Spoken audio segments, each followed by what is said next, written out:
सब ने जाकर के देवासुर संग्राम जैसे इंद्र ने को दूर किया, राक्षसों ने जाकर के स्वर्ग पर चढ़ाई कर दी। सब देवता मारे मारे भटकने लगे। जाकर के नारायण के चरणों में प्रणाम किया, माधव आप कृपा करके हमको ऐसा कुछ बताओ जिससे बलि ने स्वर्ग पे आक्रमण कर दिया, हम देवता सब मारे मारे भटक रहे, बलि ने स्वर्ग को छीन लिया, अब हम कहां जाएं? कहा एक काम कर, देखो तुम देवता राक्षस दोनों एक ही बाप की दो संतान हो। कश्यप नंदन अदिति तुम्हारी माँ है, तुम दोनों भाई आपस में झगड़ा करते हो, खून बहाते हो। एक काम करो, तुम दोनों मिलकर के समुद्र मंथन करो, समुद्र मंथन से जो अमृत प्रकट होगा वह अमृत तुम पी लेना, तुम अमर हो जाओगे, फिर झगड़ा करो, मरने की बात है। ठीक है, कैसे करें? नारद जी को भेजा, जाओ जाकर के राक्षसों को पटाओ, देवासुर संग्राम होना है, समुद्र मंथन 14 रत्न निकलना। नारद जी ने जाकर के राजा बलि को समझाया, भाई देखो हम दोनों एक ही बाप की दो शमशान में झगड़ा करते हैं, मरते हैं, तो घाटा किसका होता है? अपने पिता का होता है।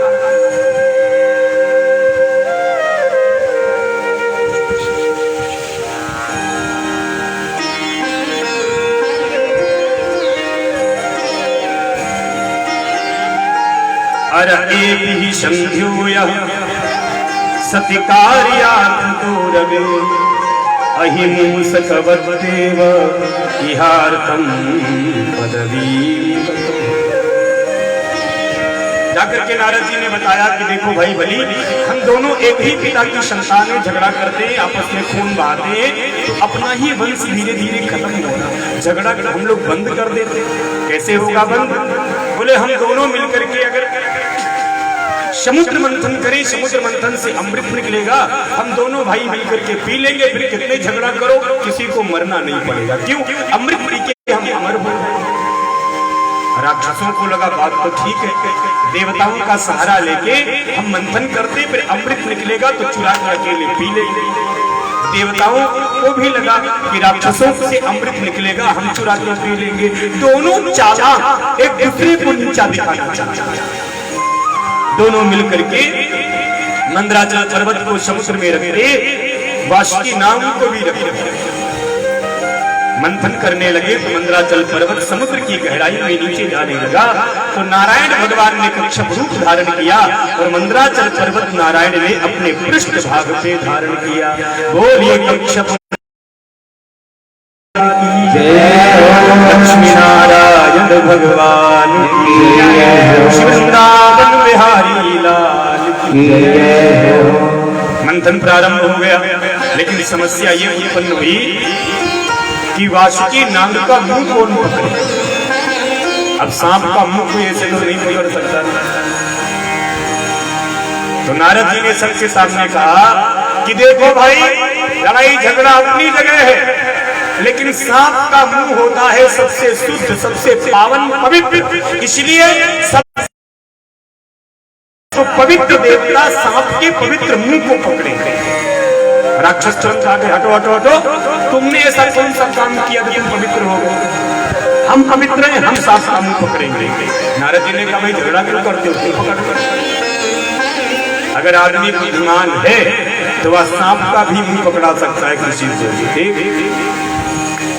कुछ लोग ऐसे होते हैं जिनकी उल्टी खोपड़ी होती है, अगर सीधे से कहते तुम सांप का मुंह पकड़ो तो कभी कोई, और कहा कि हम शुद्ध है, सांप का मुंह शुद्ध है, सांप के मुंह में अमृत है, जो हम पिएंगे, हम पिएंगे, हम आगे से क्यों?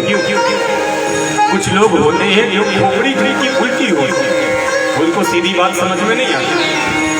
आप वो इस रास्ते से मत जाना, कांटे लगे, तो उनका मन होता है गलती तो देखे, नहीं मंजिल मिली तो क्या हुआ, अनुभव तो नया होगा, एक्सपीरियंस ही होगा। तो कुछ लोग होते हैं जो उल्टी खोपड़ी के आदमी होते हैं, वो हमेशा उल्टी बात समझते हैं। एक पंडित जी थी, उनकी एक पंडितानी थी, तो भगवान की कृपा से जितने पंडितों की पंडिताइन होती है वो बड़ी खतरनाक होती है। यहाँ कोई भाई पंडिताइन बैठी हो तो नाराज ना होना है, कोई क्योंकि हम तो पंडित जी के घर में रह रहे हैं। माता प्रणाम है आप। तो पंडिताइन होती है बड़ी खतरनाक, और कुछ पंडिताइन तो ऐसी बुद्धि की मारी होती है, वो पंडित की सुनती ही नहीं। वो कहती सुनो तुम कथा सुनाए आए, अब तुम हमारी सुनो।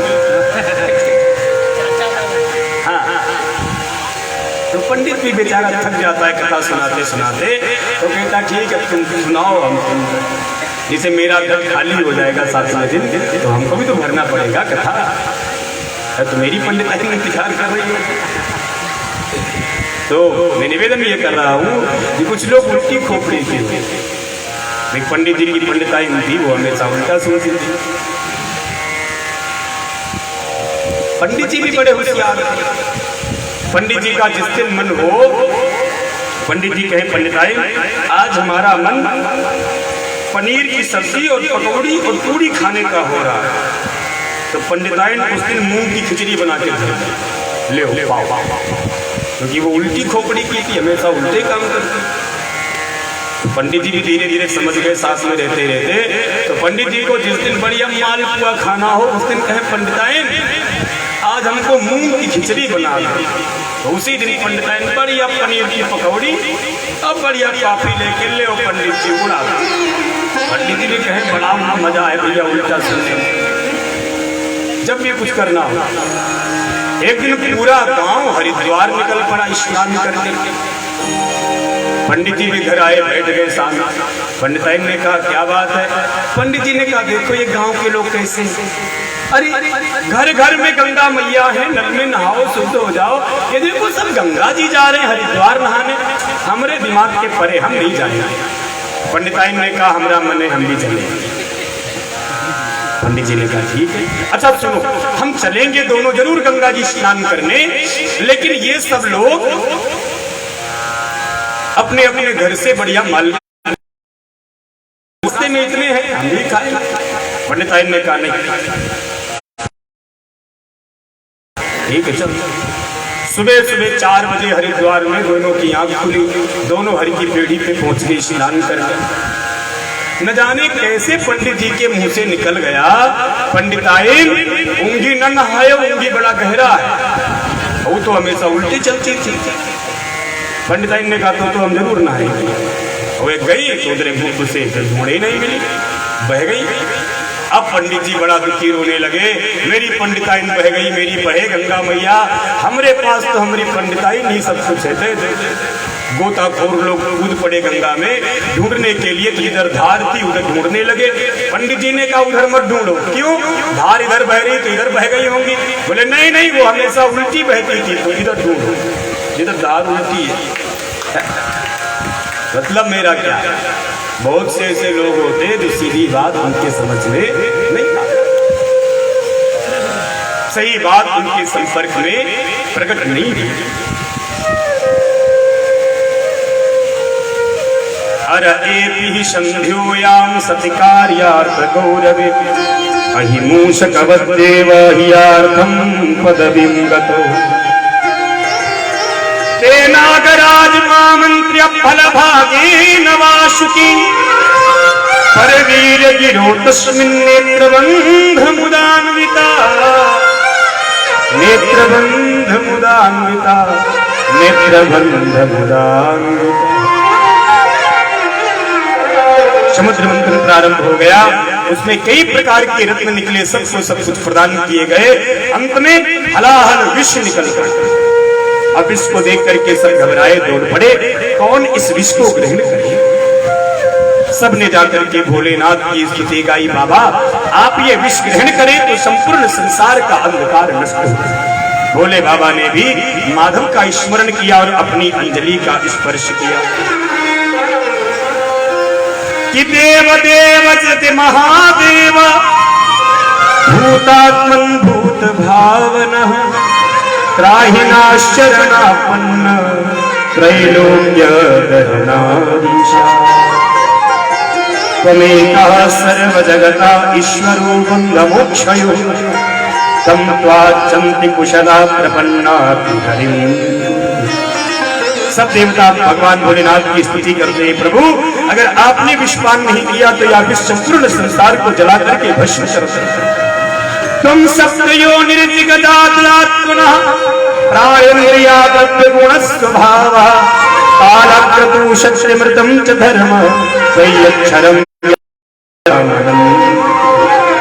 भोलेनाथ ने भी अंजलि बांधी और संपूर्ण विष एक ही शांत में कि ते तथा करतली कृत्यम व्याप्यहालाहलम विषम अभक्षयन् महादेव कृपया भूतभावन।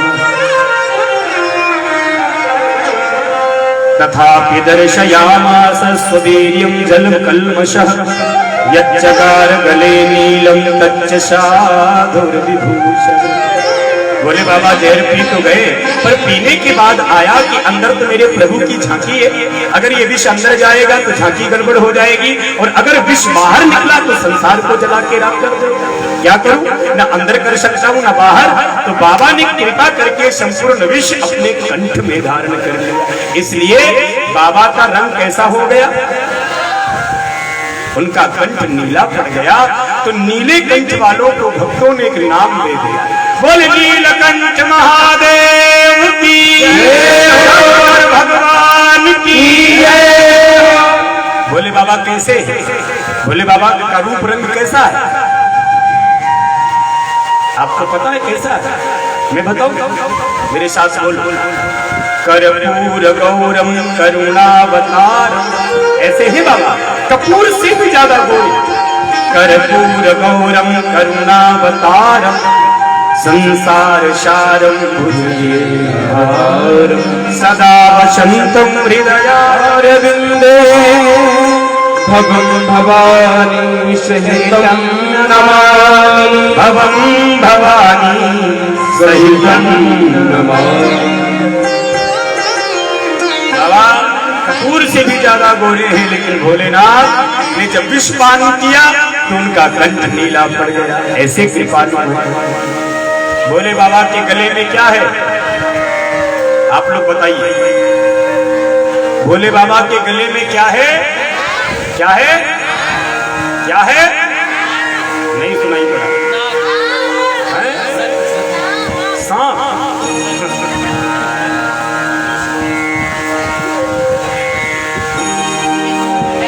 सांप की तासीर बड़ी ठंडी होती है ना। जितने भी जीव हैं उनमें सांप सबसे ठंडा माना जाता है। इसलिए बाबा के गले में क्या है, क्या है, क्या है? तो विष को ठंडा रखने के लिए सर पे गंगा, गले भुजंगा, ठीक, कि बाबा का टेम्परेचर थोड़ा ठंडा रहे, नहीं तो कब बाबा का तीसरा नेत्र खुल जाए।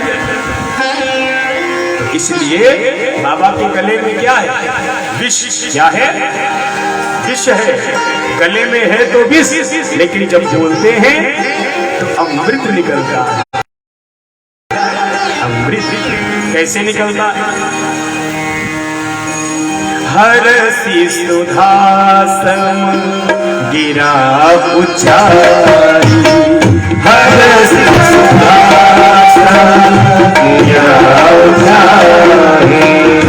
राम प्रणाम कीन त्रिपुरारी, राम प्रणाम कीन त्रिपुरारी, राम प्रणाम कीन त्रिपुरारी, राम प्रणाम कीन त्रिपुरारी।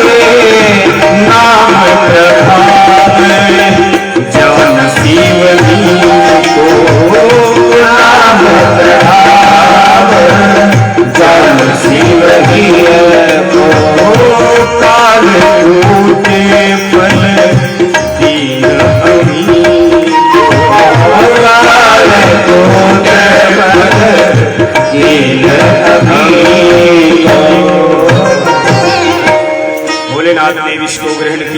अंत में अमृत निकला, अमृत को लेकर के सब राक्षस भागे।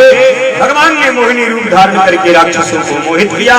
देवताओं को एक लाइन में बिठा करके देवताओं को अमृत पान कराते, राक्षसों को मदिरा पान कराते, देव दानवों का युद्ध कराते और अंत में माधव अपने धाम को सब राक्षस मारे गए। शुक्राचार्य जी महाराज ने संजीवनी विद्या प्रकट कर दी। संजीवनी विद्या के माध्यम से सब राक्षस फिर से प्रकट हुए। क्या करें, सब राक्षसों ने जाकर के स्वर्ग किया, त्रिलोकी पे कब्जा कर लिया। सब देवता किन्नर गंधर्व मारे मारे भटकने लगे। त्रिलोकी के राजा बन बैठे महाराज बलि। क्या करें, सब देवता मारे मारे भटकने लगे।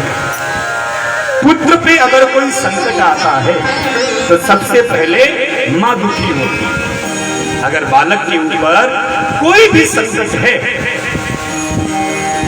और मां इतनी पावन होती है ना, फिर तुम कितना ही अपना दर्द छुपाने की कोशिश करो पर अम्मा जान जरूर जाती है। ये झगड़े की चोट है, ये एक्सीडेंट की चोट है, ये अम्मा बिना देखे बता सकती। मेरा तो रोज पंगा होता है। माता अदिति सब जाने कि मेरे पुत्रों के जीवन में जो संकट है, इस संकट के कारण राक्षस अदिति के पुत्र क्या करें, सबने नारायण की स्तुति करना प्रारंभ कर दिया। भगवान ने भी कहा धीरज रखो, मैं बलि से युद्ध नहीं कर सकता। क्यों? बलि पे है गुरु की कृपा, और जिसपे हो जाती है गुरु की कृपा, भगवान भी उससे झगड़ा नहीं कर सकते। दुनिया से लड़ने का मजा तो तब है जब गुरु साथ में हो। क्यों? दुनिया तुम्हें जीतने नहीं देगी और गुरु तुम्हें हारने नहीं देगा। ये है दुनिया से झगड़ा। तस्मै श्री गुरवे नमः। कुछ क्षण और रुकों में बावन का रूप लेकर प्रकट होने वाला सब देवता स्तुति करने लगे और सब बावन भगवान की जय जयकार करने लगे कि यज्ञ सयज्ञ पुरुषाच्युत पाद तीर्था तीर्थाश्रवा श्रवण मंगल नाम धेय आपन्नलो कब्रजनोपशमोद्यशाना सन्नाप्रदेश भगवन्नति दीननाथ आदित्येवं स्तुतो राजन् भगवान् पुरुषेक्षण क्षेत्रज्ञ सर्वभूतानां मिति होवाच भारतः चतुर्भुजं शङ्खगदार्बुजाभुजं पिशाङ्गवासानलिनायते क्षणः श्यामाब्दातो झरराजकुण्डल शीतोत्पलालक्षणमेव वृंदावन भगवान की जय। भगवान राजा बलि के वहां जा रहे स्वर्ग को, त्रिलोकी को मांगने के लिए हम लोग भी रावण भगवान के साथ में चले। हे हरियाए बलि घर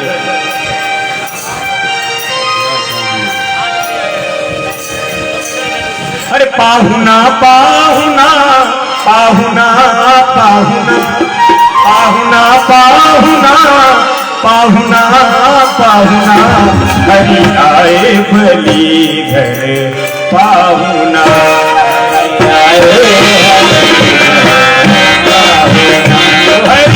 आए बलि घर पाहुना हरि आए बलि घर पाहुना पाहुना पाहुना पाहुना पाहुना पाहुना पाहुना पाहुना पाहुना पाहुना पाहुना पाहुना पाहुना हरि आए बलि घर पाहुना हरि आए बलि घर मंडल छत्र विराजे मंडल छत्र विराजे काले मूल जनेऊ साजे काले मूल जनेऊ साजे काले मूल जनेऊ साजे काले मूल जनेऊ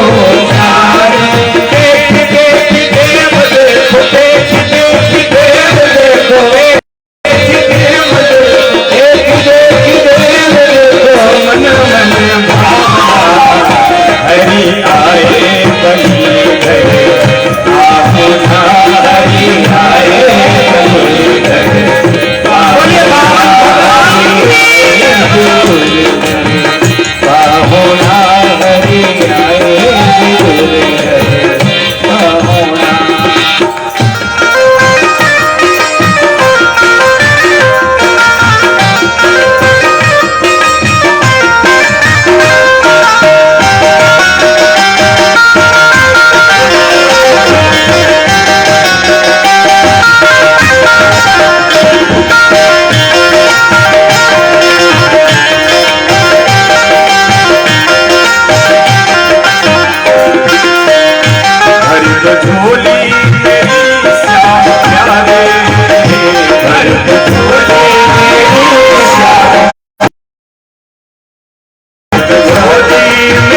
भगवान पूजन करवा दीजिएगा।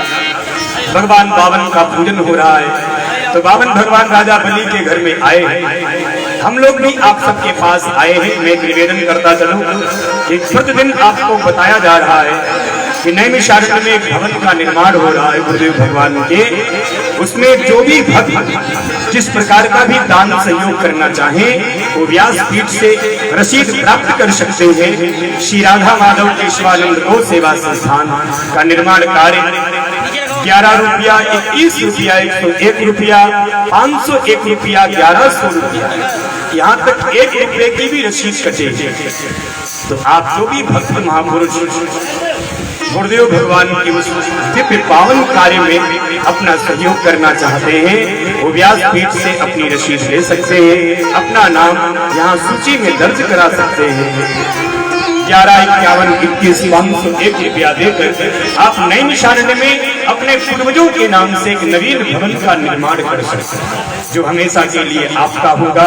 आप उसमें जब चाहें जैसे चाहें बैठ करके सत्संग कर सकते हैं, पूजा कर सकते हैं, पाठ कर सकते हैं। तो मेरा आप सभी दानदाताओं से निवेदन है कि बहुत से भक्तों की कृपा से वह भवन का निर्माण कार्य प्रारंभ है। तो आप में से कोई दानदाता, कोई भक्त महापुरुष हो तो वह उस भवन के निर्माण के लिए 11, 51, 21, 501 रुपया या जितनी उसकी श्रद्धा हो वह उसमें से रसीद कटा सकता है। व्यासपीठ उसका स्वागत करती है, सम्मान करती है और पावन भगवान के श्री चरणों में हम सभी बारंबार प्रणाम करते हैं। बोले पावन भगवान की जय हो, वत्सल भगवान की जय हो, वृंदावन बिहारी की जय हो। एक ईमान जी बैठ जाए अपने आसन पे। ठीक ठीक, आप बैठिए पावन भगवान अपनी जगह। ठीक, करताल मत करिए, बैठ जाओ ईमान जी।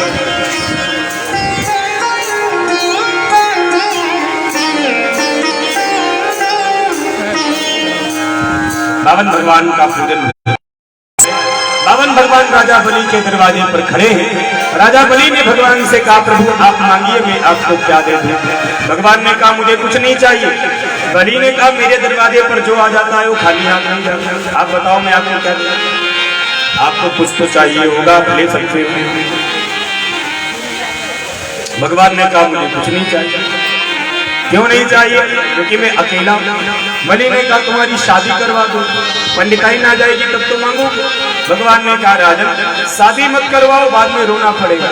अरे राजन, शादी में रोना किस बात का? गृहस्थ आश्रम तो सबसे महान आश्रम है, शादी सबको करनी चाहिए। जब ब्राह्मणी आ जाएगी, पत्नी आ जाएगी, तब तो आप 1 से 2 हो जाएंगे, फिर तो आप मांगेंगे। भगवान ने कहा, मुझे शादी के चक्कर में मत फांसो। शादी जो व्यक्ति करता है वो जीवन भर रोता। बलि ने कहा, कैसी बात कर रहे हो, शादी करने वाला। भगवान ने कहा, अच्छा ठीक है, चल तू मेरी शादी कर। एक बात बता, जब मेरी शादी हो जाएगी तो मेरी ब्राह्मणी कहाँ रहेगी? अभी आप लोग बैठे रहे, जो लोग भी बावन का पूजन करना चाहेंगे वो अभी आकर के बाद में बावन भगवान का पूजन कर सकते हैं, अपने श्रद्धा सुमन उनको अर्पण कर सकते हैं। बावन भगवान का विवाह कराने के लिए राजा बड़े तत्पर हुए। बावन भगवान की पत्नी हुई, उनके बाल गोपाल हो गए, 2-4 मर जाएंगे तो रोने की व्यवस्था। बलि ने कहा, पुत्र आपका मरेगा तो रोना भी आपको पड़ेगा। भगवान ने कहा, तो हम ऐसा काम क्यों करें जो हमको बाद में रोना पड़े? शादी कैंसिल। क्या चाहिए? भगवान ने सिर्फ इतना ही मांगा कि राजन पदानि त्रीणि दैत्येन्द्र सम्मतानि पदाम, आप मुझे 3 कुल पृथ्वी का दान करिए। बलि ने कहा, प्रभु आप और कुछ मांग लो। भगवान ने कहा, मुझे नहीं चाहिए। बलि संकल्प करने के लिए तत्पर हुआ। भगवान ने उसका मान मर्दन किया। अंत में विराट स्वरूप दिखा करके बलि का भगवान दृष्टि का दर्शन देते और बलि को अपने निज धाम को भेज देते हैं। बलि से कहा, भाई अगर तुम्हारा कुछ मन हो हमसे मांगने का मांगो। बलि ने कहा, आप मेरे दरवाजे के चौकीदार हो जाओ, चपरासी बन जाओ। तो भगवान आज भी बावन का रूप लेकर के राजा बलि के चौकीदार बने हुए हैं। क्यों? प्रबल प्रेम के को नियम बदलते देखा, अपना मान चले चल जाए पर भक्त का मान न टलते। मेरा मान टल जाए कोई गम नहीं है, पर मेरे भक्त का माल नहीं टलना चाहिए। इसलिए माधव उसके ऊपर कृपा करते, बलि का मान मर्दन करके माधव उसी के दरवाजे पर स्थापित हो जाते हैं। बलि बावन चरित्र की कथा को हम सभी बारंबार प्रणाम करते हैं। पावन भगवान के चरणों में जो व्यक्ति प्रेम करता है, पावन भगवान का जो व्यक्ति पूजन करता है और पावन भगवान के चरणों में जो व्यक्ति अपना श्रद्धा सुमन अर्पण करता है, तो भगवान बलि की तरह उसके दरवाजे को छोड़कर कभी भी जाते नहीं है। इसलिए सब लोग पावन भगवान का पूजन करेंगे, लेकिन उससे पहले आइए 2 बार हम सभी माधव के श्री चरणों में अपने जीवन का छाप तिलक उनके चरणों में समर्पित करते हैं। फिर उसके बाद कथा को विश्राम की ओर ले चलते हैं। तो आप सभी लोग हमारे साथ अपने जीवन का पाप संताप सब ठाकुर जी के चरणों में समर्पित करो और मीठी मीठी ताली बजा दो और मेरे साथ झूम के एक बार गा लो। और कल की सूचना, कल है चौथा दिन, तो चौथे दिन कथा में कृष्ण जन्म होता है। कल की कथा गजेंद्र मोक्ष, संक्षिप्त श्री रामचरित्र, अयोध्या का दर्शन और उसके बाद में नंद के आनंद भये जय कन्हैया लाल की। नंद की आनंद भये जय कन्हैया लाल की। लेकिन एक रिक्वेस्ट है मेरी कि बिना मास्क के कोई ना आए। और दूसरी बात यह है कि आरती करने के लिए यहाँ पर कोई नहीं आए। जिसको भी आरती करनी है अपने घर से आरती बना के लाइए, अपनी जगह पे खड़े होकर के करिए। ठीक, तो कोई भी अपने स्थान को छोड़ेगा नहीं। आपसे निवेदन है आप मास्क लगा के बैठिए, सैनिटाइज करके अपने आप को बैठिए। क्यों? सावधानी हटी दुर्घटना हटी। तो अभी हम पूरी तरीके से सेफ नहीं है, ठाकुर जी की शरण में है, होगा कुछ नहीं, लेकिन फिर भी सावधानी हम सबका परम लक्ष्य है, उसको बरतना चाहिए।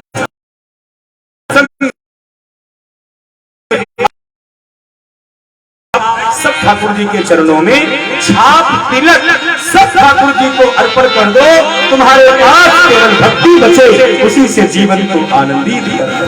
तो मेरे साथ आप सभी गाइए।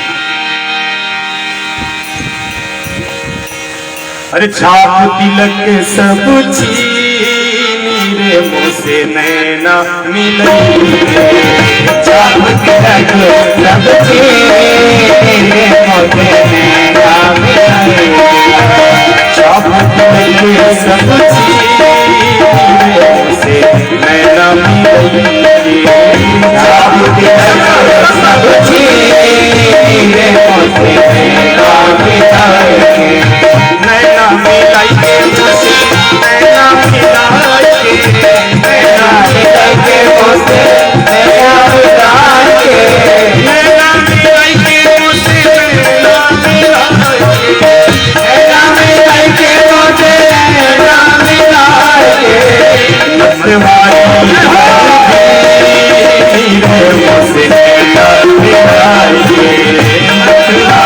नटवारी मुझसे नैना मिलाइए, नटवारी छाप तिलक सब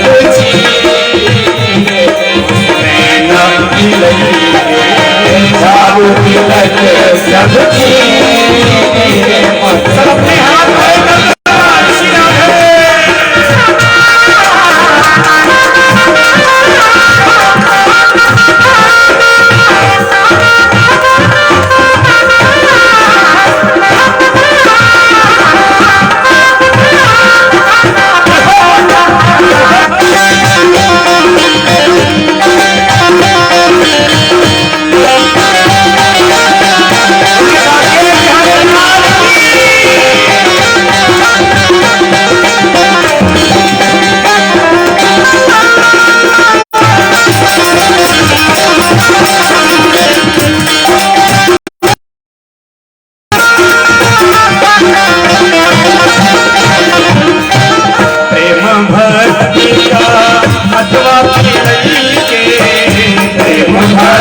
जो लोग चेयर पे बैठे हो तो जरूर सब आगे वाले पीछे वाले सब अपने हाथ खड़े करेंगे और जरा ताली बजाए इसी प्रकार झूमते हुए।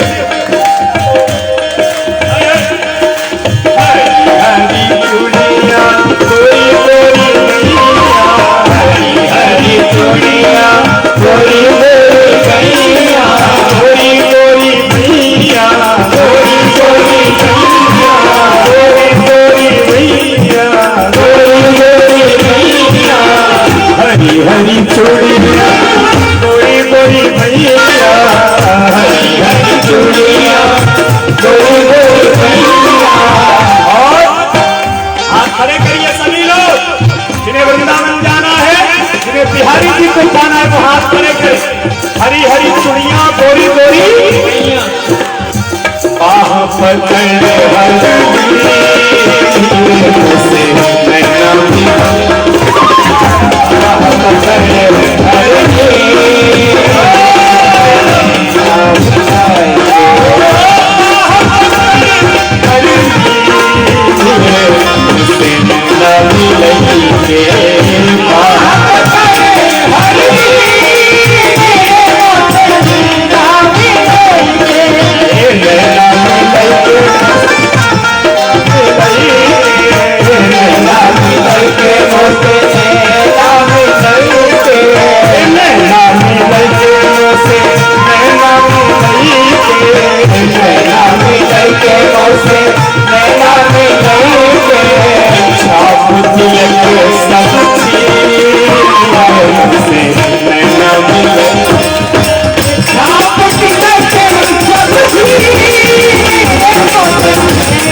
हाथ खड़े करिए सब अपने कन्हैया पे बलि बलि जाऊं, अपनी कन्हैया पे बलि बलि जाऊं, मोहे सुहागन वीर मुझे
अपने समस्त श्रोताओं को प्रणाम करती है, इस वैश्य परिवार को प्रणाम करती है जिनकी कृपा से आप सब ये ज्ञान गंगा का श्रवण करते हैं। मैं एक बार फिर से निवेदन कर दूं, नए शासन में श्री राधा माधव केशवानंद गौ सेवा संस्थान गायों के लिए, ब्राह्मणों के लिए, विद्यार्थियों के लिए, साधुओं के लिए एक भवन का निर्माण कार्य हो रहा है। तो जो भी व्यक्ति जिस प्रकार का भी उसमें सहयोग करना चाहे, पंखे का, कूलर का, एसी का, गेट का, कुंडी का, शिक्षे का, जिसका भी जो सहयोग करने का मन वो कृपया अपने सहयोग को व्यासपीठ तक पहुंचाने की कृपा करें और दान रसीद यहाँ से लेने की कृपा करें।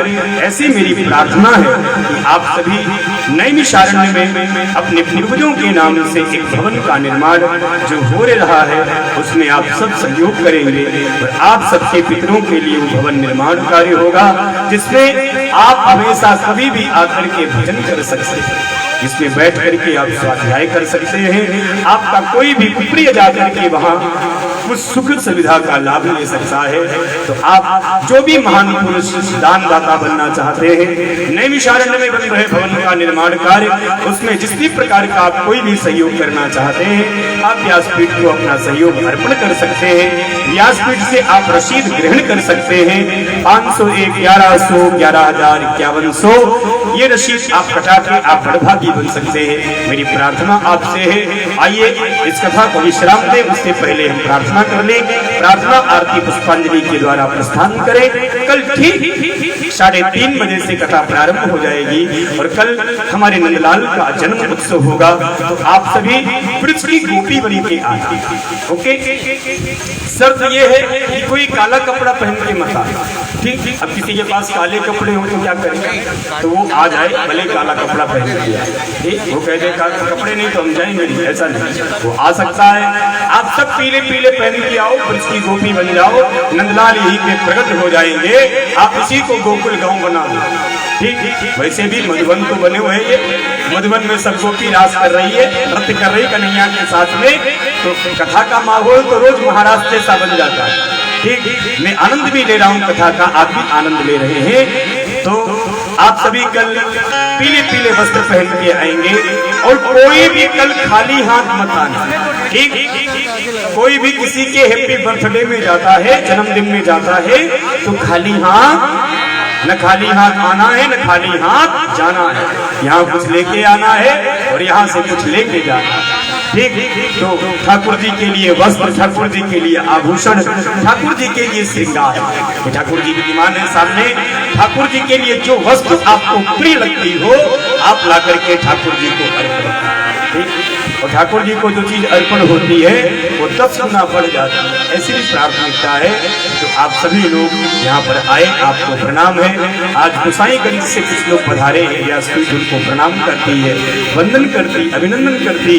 जो लोग भी दूर दूर से आकर कथा को सुन रहे, मैं व्यासपीठ से उन सबको बारंबार प्रणाम करता हूँ। आइए, जिनको भी पावन का पूजन करना है वो जब तक प्रार्थना हो रही है सब बैठे रहेंगे, एक एक करके आकर आप पावन का पूजन कर सकते हैं और मेरे साथ प्रार्थना भी करें। एक ताली रख लीजिए पूजन की। जय जय सुरनायक जन सुखदायक प्रणत पाल भगवंता गोद हितकारी जय असुरारी सिंधु सुता प्रिय कलता कालन सुरधरणी अद्भुत करणी परमता तो सहज कृपा दीन दयाला करो अनुग्रह सोई। सब घटवासी व्यापक परमानंद अभिगत गोनीतम चरित पुनीतम माया रहित मुकुंदा जयराधि विरागी अति अनुरागी विरद मोह मुनिवंदा निशिवासर धावन हर कुल गावन जयति सच्चिदानंद सृष्टि वाणी त्रिविध बताई संग सहायन दो जासु भरवारी चेत हमारी ज्ञानी भगति न दो जासो भव भय भंजन मुनि मनरंजन गंजन निपति करो मनर सुतवानी छाई गयानी शरण सपन सुरयोता सारद तुझि देवा तय देता दवाओ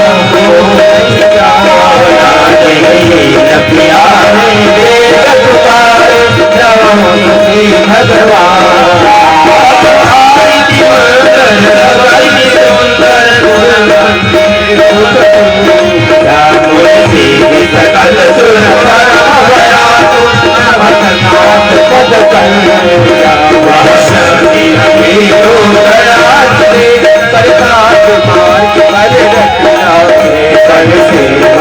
हर उपकार हम जग जीवन सफल बनाना है। दुखी न विलोकित लोके सेवक बन संताप हरे। जो है हटके भूले हटके उनको तारे हम कल्याणी। चल दम बोले पाखंड रूप अन्याय दिन को जीवन हो सुख सरल अपना उठे भारत बरसाए। मान मर्यादा सब ध्यान रहे अभिमान इस देश जाति में जन्म लिया बलिदान पर होना हो दया निधे मान पर सेवा कर उपकार हम जग जीवन सफल बनाया।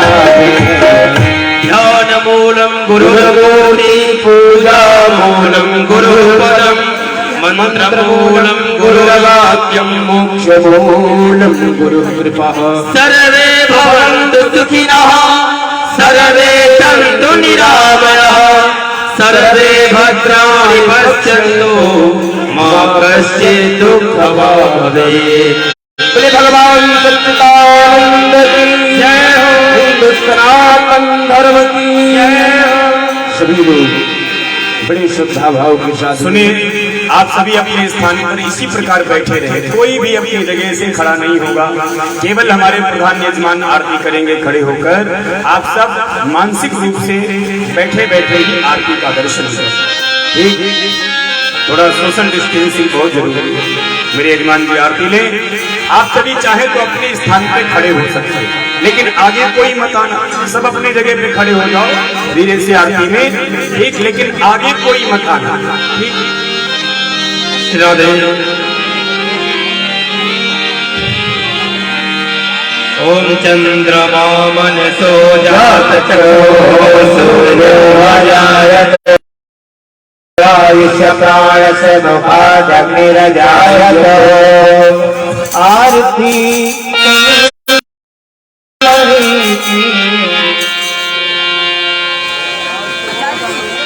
गिरधर कृष्ण मुरारी आरती गिरधर कृष्ण मुरारी आरती बिहारी गिरधर कृष्ण मुरारी।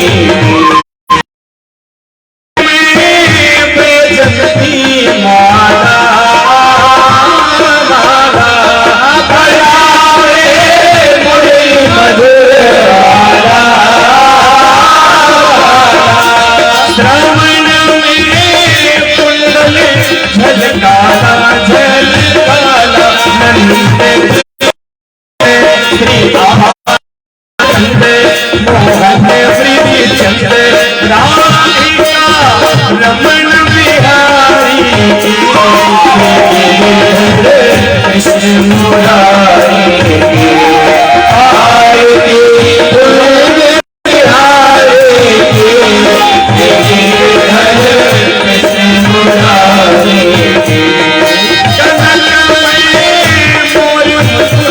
दिल से